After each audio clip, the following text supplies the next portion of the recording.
Hello, everyone. Welcome to this Mental Health Matters webinar. I'm Dr. John Arns.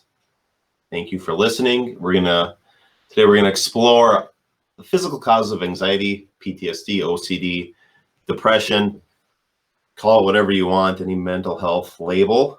We're gonna go into exploring the causes of those things, and you'll see they all have similar underlying causes and mechanisms. We're also gonna talk about kind of the traditional approach to correcting mental health disorders.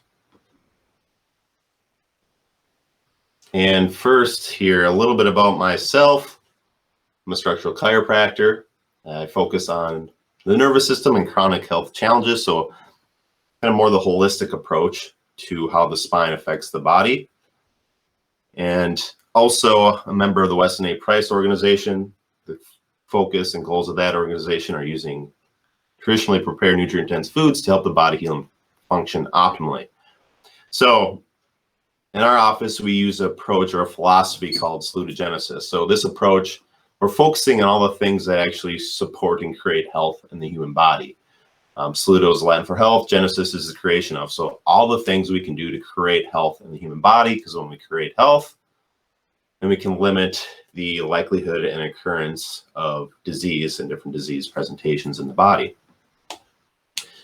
And this information we're going to go over here is not my opinion. It's not something I'm making up. It's based on some of the latest research, journals, articles on the topics of mental health and physiology of the human body.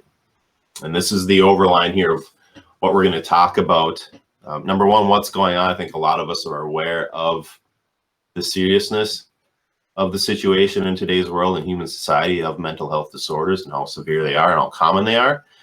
We're going to go to why they happen, and then lastly, what's next, or what can we do to start to change and start to improve the conditions of humanity right now, and just the overcoming the seriousness of mental health disorders in our society. Digging into some of the numbers here, the impact of mental health disorders. I won't go into every detail here, but you can see and just get a grasp of how serious this is physically, but also economically. 50 million American adults have mental health disabilities, $300 billion per year economic burden of mental health disorders. It's more prevalent in women than in men, and 50% of U.S. adults will develop at least one mental health illness during their lifetime, and 25% of U.S. adults currently have a mental health illness. So mental health disorders top the list, the most costly conditions. We don't always think of mental health disorders as being this huge economic burden. Think of things like heart conditions, trauma, cancers, all those things listed there. But mental health disorders, by far, number one most costly condition to deal with economically. Anxiety is the most common mental health illness in the U.S. It affects 40 million adults, 80% of the population. And again, a huge economic burden, $42 billion a year spent on just dealing with anxiety. This isn't just adults it's affecting children. 1 in 8 or 9 million have an anxiety disorder. PTSD, another very common mental health disorder, affects 7.7 million Americans. And again, women more likely to be affected than men for various reasons. And 67% of people exposed to mass violence have been shown to develop PTSD. So this is a higher rate than those exposed to natural disasters or other types of traumatic events. So being exposed to mass violence, as we all are in the news, constantly hearing about violence, can trigger those PTSD disorders. OCD, or obsessive compulsive disorder, affects 2.2 million American adults, and this affects women and men equally. And median age of onset is 19, so pretty young, and a third of affected adults first experience symptoms as children. You'll see that a lot of times when you have issues as a child, whether it's anxiety or other mental health issues, it primes you and makes it more likely to have those issues as an adult. And when we talk about children being affected as well, a lot of times people don't realize how significant mental health issues are in children, but OCD is thought to affect as many as 2 to 3% of children. So that's well over 2 million children. And when we look at depression, 6.8% of adults have moderate to severe depression, 50 million American adults and 350 million globally. Women are actually twice the rate of men to experience depression. It's #1 cause of disability in the Western world. Mental health disorders account for 13% of the global disease burden. And by 2030, the World Health Organization expects to be the largest contributor to disease. So what does that say about, and this also would apply to any chronic health degenerative conditions. By 2030, expected to get that much worse. But what does that say about our most accepted and most used conventional treatments for these things? I would say it's not working. We're not expecting it to get better, then why we keep doing the same thing over and over again. It's not showing to be effective because we're not expected to decrease that by 2030. It's obviously expected to get worse. More about children here. 1 in 33 children will have a mental health disorder, 1 in 8 adolescents. 6.7% of adolescent females are on psychotropic medications. So this is between ages 12 and 19 are on psychotropic medications. 43% of 32 million children have at least one of 20 chronic health conditions. So as you'll see, a lot of these things go hand in hand. When you have a mental health condition, you also have you're more prone to have another whole body systemic type of condition, a chronic health condition, whether it's related to the heart or the immune system, autoimmunity, any chronic health condition, a lot of times goes hand in hand with a mental health disorder. And this is because they have similar underlying causes. And we'll talk about that here in a second. First, I want to talk about the traditional, what's commonly accepted as a cause for mental health issues, specifically with this depression, but the chemical imbalance theory or the monoamine theory of depression. Basically, this is a serotonin deficiency, is what that means. It's the most widely accepted theory. Again, it's a theory of depression. And the goal with antidepressants, obviously, is to increase the amount of serotonin in the brain by blocking serotonin reuptake inhibitors, or using serotonin reuptake inhibitors to increase the level of serotonin in the brain. That's kind of a simplistic way of explaining it.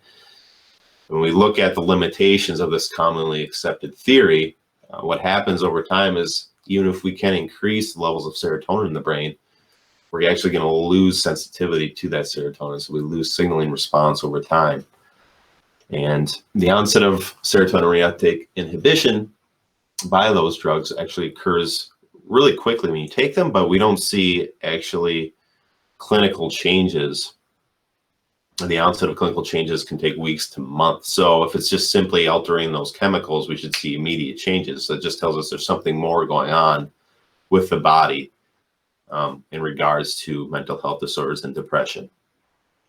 And we look at the research, not all drugs actually that enhance serotonin transmission and levels help with depression.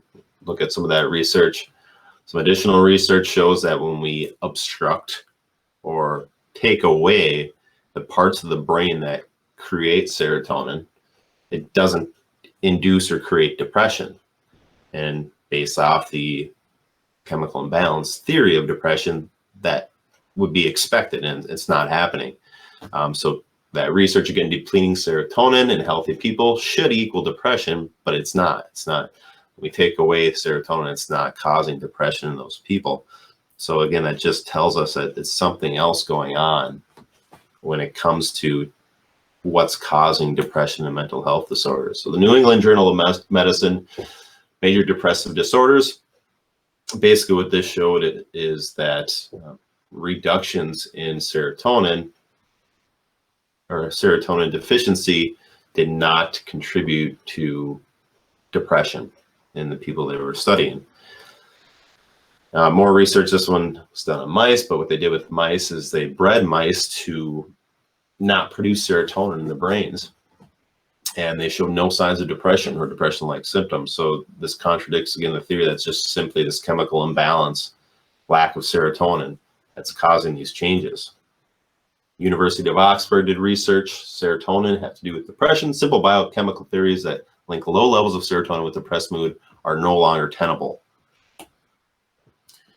This is a book by A neuroscientist, although is often say with great confidence that depressed people have a serotonin and norepinephrine deficiency, the evidence actually contradicts these claims. So a lot of people coming out and talking about how it's not just serotonin deficiency.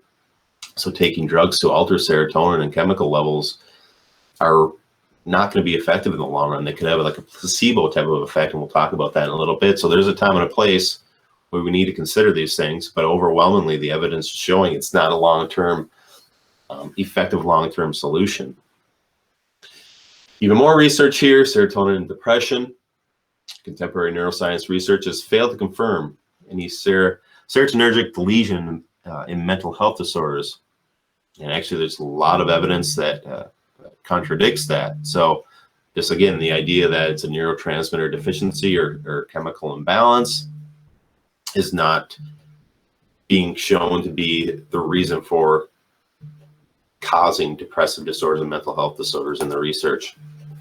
David Burns, medical doctor, did some research at Stanford University, and echoing the same sentiment. He says physicians tell their patients that their depression and anxiety result from chemical imbalances of the brain are confusing theories with facts. So again, it's just a theory, but there's really not a lot of factual science or research to support it. When we look at some research here, kind of breaking down this, there's 29 studies we looked at in this meta-analysis. A lot of the effectiveness they're showing actually comes from placebo effect. 75% other than, so 75% of the effect of these drugs are from not the actual drug itself, but something more related to a placebo. So it can be a powerful effect, just the placebo effect. And obviously when there's extreme situations where someone's seriously struggling with mental health, a placebo can be useful. I mean, we got to do something to get someone out of a rut. There's a time and a place for those things, but this just is showing that the chemical imbalance, serotonin deficiency theory of depression and anxiety and mental health disorders just isn't based off of good scientific evidence. And placebo effect really actually contributes to a lot of the success of using these medications, which can be valid and useful in certain situations. So antidepressants and the placebo effect. Research at Harvard Medical School University, not much better than a placebo, referring to antidepressants, and they still have many unwanted side effects, as most drugs do. So we look at all the different side effects there. Actually, one of the side effects is increased suicidal thoughts and ideation. So kind of exactly what we're looking to prevent, along with all the other dysfunction that these drugs can cause. New England Journal of Medicine, we look at research, reviewed research done there. There's 38 positive articles published. 38 positive articles in general about antidepressants in the research, and there were 37 negative. But what happened is they published 37 of the positive ones, but only 3 of the 37 negative ones were actually published. So it just shows they're kind of picking and choosing what narrative they want to support. Obviously, they want these things to be shown as being beneficial and positive, but the reality is there's a lot of research showing more of a negative skew or showing negative consequences of using these things, but they're not being published. For what reason? That's a whole other topic of conversation. So you depressed yet? It's yeah, the stats don't look good. Obviously, a lot of this seems to be increasing, and by 2030 expected to get even worse. So it's kind of sad to think about, but I will say there is a different solution to overcoming this, and there is hope. There are ways to create change in the human body and to help people overcome mental health disorders. Some tough questions we have to ask. Why do mental health conditions occur with other physical conditions? Again, they tend to go hand in hand with other bodily dysfunctions and chronic degenerative diseases. Why are they strongly predicted by early life stress? What if mental health issues are not a disease, but rather more of a symptom? So more they're secondary to underlying inflammation of the body, as we're going to talk about. So what if mental health conditions are whole body systemic problems? So I want to start with, when we talk about why people develop mental health disorders, just how the human body works. But I like to start with looking at how mechanical systems work and then kind of branch off of that to the human body. But what does a car need to function optimally? Or a vehicle needs parts, power, and information. It needs all its parts, it needs its power, its fuel. It needs a driver. That's the information to get from point A to point B. If you take away any one of those things, and that vehicle will not function optimally. We relate that to computer systems. What do computers need to function optimally? They need parts, the keyboard, the screen. They need power, they need a battery, and they need information. They need the operating system, they need a user. Without any one of those things, that computer will not be functional. So we can apply that logic to living human systems. What do humans need to function optimally? They need parts, power, and information. So we look at parts, power, and information of a human. We have all the parts, the limbs, the various organ systems. But you take away the part of a human, it's not going to function optimally. The power, so power for a human being is water and food, sunlight, those types of things. When we need those things for the body to function optimally. And information is the brain, it's the nervous system. It's the intelligence of the human body that allows it to self-operate and self-function. But you take away any one of those things, the human body will not function optimally. So because systems are made of parts, they are all designed to eventually do what? They break down. So all living systems, when exposed to chemical, emotional, and physical forces over the course of life, break down. So what happens if you take away the change the parts, power, and information of a plant? So if we give a plant less light, we pollute the soil, we pollute the water, we physically damage the plant, we take away the sunlight, all those different things. If we destroy the environment, we create an environment that doesn't allow that plant to thrive, it's going to break down, it's going to die, it's going to suffer and not function optimally. And a human being, the same thing happens. If we take away the parts, power, information of a human being, we don't expose ourselves to sunlight, we don't move, we're sedentary, we pollute our food and our water, we eat processed food, we expose ourselves to carcinogenic chemicals. We do these things over the course of life, our human bodies break down. And this results in different secondary conditions or symptoms. So symptoms are really a way of showing or telling what your environment is like. It's the perfect expression of our parts, power, and information, the health of those things. So the more we destroy our environment, the more we destroy our bodies with all these things, the more likely we are to develop different secondary conditions and symptoms. And we talk about specifically depression and mental health disorders as an inflammatory disorder. There's a lot of research that supports this. So depression depression increased levels of peripheral immune inflammatory biomarkers, so essentially increasing inflammation in the body, pro-inflammatory cytokines. So this research concluded depression is likely an inflammatory condition in the body. And with that knowledge and that information, we know we can reduce inflammation in the body through various lifestyle habits. This graphic here is a good way to illustrate how mental health presentations occur over time. So it's called the mental health quadrangle. And basically, I like to think of this in the center here as the human body of the brain, the nervous system that controls all healing and function in the human body, regulates immune system, detoxification system, the GI system. In the center of this, we have individual genetics. So just think of this as the human organism, the human body in the center. On the left here, the environment. So over the course of life, from conception onward, we're exposed to our environment, which can have multiple toxins. We can also be malnourished. Over the course of time, our environment creates this oxidative stress we see here in the center. And again, over time, this causes neuroinflammation or inflammation in the body. We'll talk specifically how that happens, but this results in different mental health presentations and issues in the human body.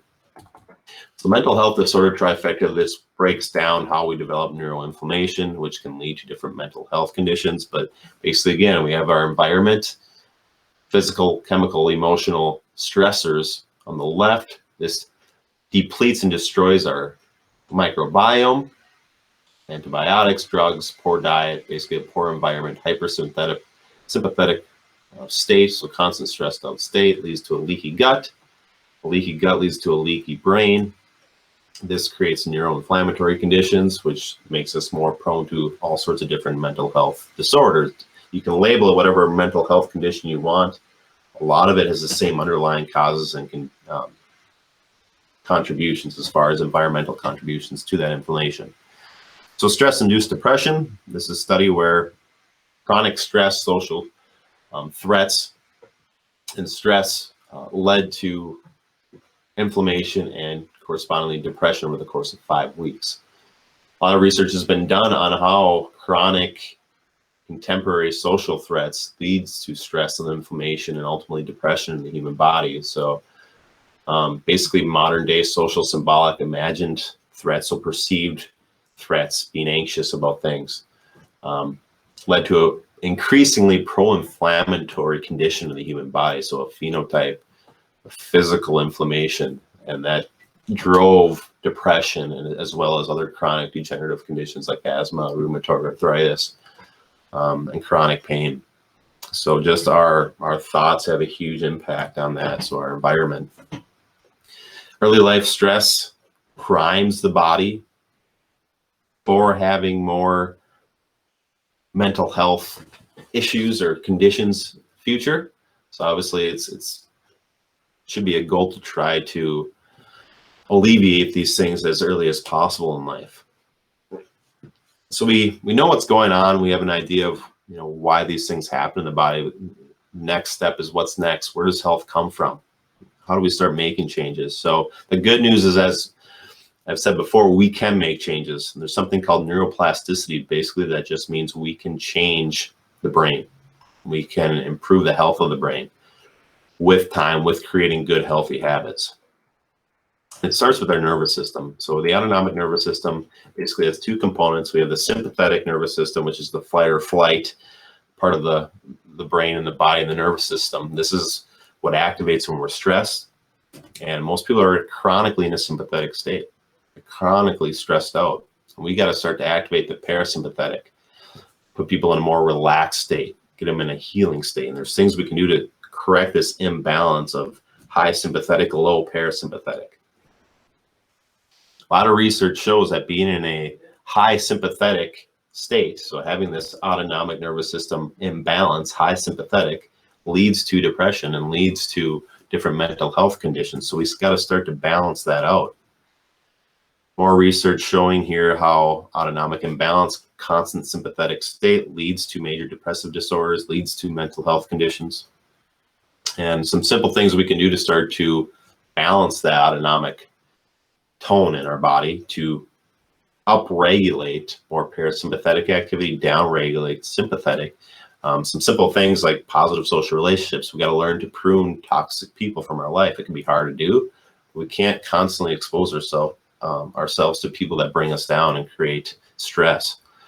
Cold showers stimulate a parasympathetic response in the body. Gargling, singing, chanting, humming, massage, laughter, yoga, breathing deeply, mindfulness, taking 10 to 20 minutes out of your day and just being still, living in the moment, not constantly anxious about the future, dwelling in the past, being present. There's a lot of good mindfulness apps out there to do that. Exercise is important for a lot of reasons, but also to balance the autonomic nervous system, put your body in a more healing state. And what I do as a structural chiropractor also helps put our bodies in a more healing parasympathetic state in its relation to the spine and how it affects the brain and neural tissue. A little bit more about that. People are often interested in how structural chiropractic affects things like mental health. Basically, you just look at how the spine affects the brain stem, the spinal cord, and the brain tissue itself. When you have physical structural shift in the spine, you physically strain and damage the neural tissue, and this creates an inflammatory sympathetic state in the body. We also know that movement of the spine affects the cerebellum, which affects full body movement, thoughts, feelings, and emotions, and also the immune system and organ systems. We also know a great deal about how the spine and adjusting the spine creates changes to the brain.